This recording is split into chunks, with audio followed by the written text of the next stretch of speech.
역대하 13장 13절에서 22절까지의 말씀입니다. 아비야의 연설이 끝나자마자 유다와 이스라엘 사이에 전투가 벌어지게 됩니다. 아비야와 유다의 객관적인 전력으로는 여로보암의 군대를 감당할 수 없을 정도로 남유다와 북이스라엘 간의 전력차는 2배 정도의 차이가 있었습니다. 2배 정도의 전력차가 있었기 때문에 여로보암은 군대를 나누어서 복병을 이용해 아비야와 남유다의 군대를 앞뒤로 포위하는 전략을 세우게 됩니다. 이처럼 전쟁터에서 여로보암의 지략은 아비야보다 뛰어났습니다. 그렇게 꼼짝없이 갇히게 된 남유다의 군대가 할 수 있는 것은 하나님께 부르짖으며 기도하고 나팔을 부는 것 뿐이었습니다. 그들은 여로보암과 북이스라엘의 군사력에 압도되어 하나님께 도움을 구해야 했습니다. 제사장들도 하나님의 약속을 붙들고 하나님의 도우심을 구해야 했습니다. 우리가 살아가는 현실 속에서도 사실 정정당당한 싸움을 찾기란 어렵습니다. 나라와 나라 사이의 전쟁뿐만 아니라 우리 삶에서 일어나는 크고 작은 싸움 역시도 마찬가지입니다. 특히 가까이 지내는 사람이 뒤통수를 칠 때에는 그것을 참기가 힘들 정도로 너무나 고통스럽고 힘들게 됩니다. 그런데 그때 하나님의 백성이 택할 수 있는 길은 하나님께 부르짖는 것입니다. 하나님은 위기의 상황 가운데 기도하는 유다 백성의 기도에 응답하셨습니다. 하나님께서 여로보암의 군대를 아비야와 유다의 손에 붙이셨기 때문에 2배나 큰 규모의 북이스라엘 군대가 유다 군사들 앞에서 도망쳐야 했습니다. 여로보암은 더 많은 군사를 보유하고 치밀한 전략을 펼쳤음에도 불구하고 무참히 패배하게 됩니다. 유다 사람들이 하나님께 부르짖었을 때 하나님께서 하나님의 언약을 믿은 아비야와 유다의 손을 들어주심으로 아비야와 유다를 위해 싸우셨기 때문입니다. 절체절명의 위기 속에서 하나님께 부르짖었던 유다는 그렇게 승리를 경험하게 됩니다. 전쟁의 승리는 군사의 많고 적음에 달려 있지 않습니다. 전쟁은 하나님께 달려 있습니다. 하나님은 하나님을 신뢰하고 도움을 구하는 자에게 승리의 영광을 주십니다. 세상에서 사람들이 하는 전쟁에는 그 전쟁을 승리할 수 있는 확률이 중요합니다. 그러나 하나님의 전쟁에는 그러한 것들이 필요가 없습니다.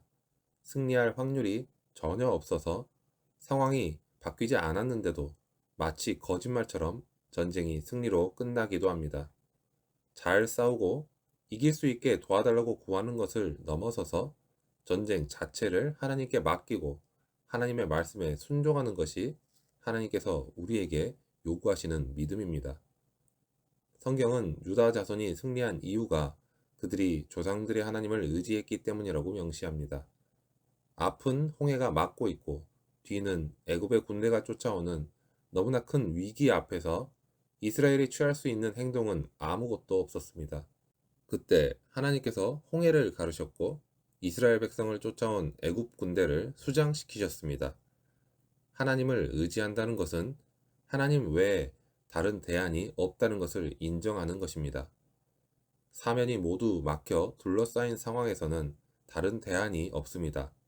아무런 대안이 없다 할지라도 절대로 하나님은 택하지 않겠다라는 것이 수많은 하나님을 모르는 사람들이 보여주는 어리석음입니다. 사방으로 둘러싸인 문제가 사라지지 않는 진짜 이유는 바로 하나님을 의지하지 않기 때문입니다. 하나님은 하나님을 의지하고 도움을 구하는 아비야와 유다 사람들의 믿음의 간구를 들으시고 역사하셨습니다. 그러므로 믿음으로 하나님께 부르짖는 자는 결코 실망하지 않는 것입니다. 인생에서 부딪히는 많은 어려움과 환란의 순간에 우리에게 승리를 안겨주는 무기는 바로 하나님께 부르짖는 기도입니다. 우리가 부르짖고 기도할 때 우리의 지혜로 해결할 수 없는 것들을 하나님께서 지혜와 권능으로 처리해 주십니다. 부르짖는 기도의 특징은 하나님을 향한 마음에 큰 간절함이 있다는 것입니다. 모세도 엘리야도 예레미야도 많은 믿음의 선조들이 간절함으로 기도했고 하나님의 아들이신 예수님도 땀이 핏방울같이 될 때까지 눈물과 통곡으로 간절히 기도하셨고 하나님은 그 기도에 응답하셨습니다. 우리는 얼마나 간절히 하나님께 부르짖고 있나요? 매일매일을 기도하지만 간절함이 없는 형식적이고 메마른 기도를 드리고 있지는 않은가요? 위기 가운데 참된 승리를 맛보기 원한다면 하나님께 간절히 부르짖어야 합니다.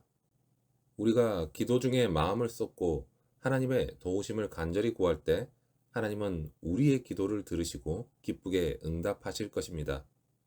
하나님은 유다의 부르짖는 기도에 응답하셨습니다. 그리고 북이스라엘 군대가 유다 백성 앞에서 도망하는 신세가 되게 하셨습니다. 그런데 유다 백성은 이스라엘 군대가 도망가는 것을 가만히 지켜보면서 승리에 도취되어 있지 않았습니다. 끝까지 따라가서 우상으로 물들어 있던 성읍들, 베델과 그 동네를, 여사나와 그 동네를, 에브론과 그 동네를 빼앗았습니다. 이 성읍들은 여로보암이 금송아지를 만들어 놓고 그의 임의로 제사장을 세우고 우상에게 제사를 드리던 반역과 죄악의 장소들이었습니다. 아비아와 유다 백성은 이스라엘의 죄의 뿌리가 심긴 곳까지 따라가서 죄의 근원을 제거한 것입니다. 우리가 살아가는 삶에서 진정한 영적 승리를 경험하기 위해서는 이렇듯이 하나님께서 싫어하시는 죄악들을 그 근원까지 제거해야 합니다. 단순히 위기에서 잠깐 벗어난 것으로 만족하는 것이 아니라 우리 삶에 자리하고 있는 죄악의 뿌리를 우리 삶에서 제거하는 데까지 나아가야 하는 것입니다.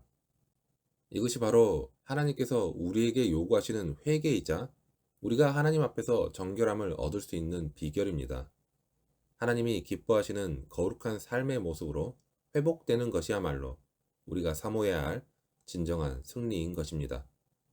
하나님께서 우리의 죄의 뿌리까지 보여주시도록 기도하시기 바랍니다. 그리고 하나님의 도우심을 받아 그 죄의 근원을 온전히 제거하시기 바랍니다. 그렇게 우리가 하나님께서 원하시는 거룩함으로 나아갈 때 하나님께서 우리에게 닥친 어려움을 없애시고 우리 속에 거룩함의 열매를 맺게 하실 것입니다. 누구든지 인생에서 실패를 경험하고 싶은 사람은 없을 것입니다. 모두가 자기 인생의 승리를 기대하고 바라며 살아갑니다. 아비아는 여로보암에 맞서서 큰 승리를 경험했습니다. 그런데 인간적으로 볼 때 아비아가 이길 수 있는 조건은 아무것도 없었습니다. 오직 하나님의 말씀을 믿고 순종하는 것과 그 말씀의 거룩함을 위해서 죄의 근원을 뿌리 뽑는 회개가 있었을 뿐입니다. 우리에게 찾아오는 위기의 순간에 하나님께서 우리에게 주신 무기가 있습니다. 그것은 간절한 기도로 하나님을 찾는 것입니다. 하나님은 언제든지 우리의 기도를 들으시고 응답하십니다.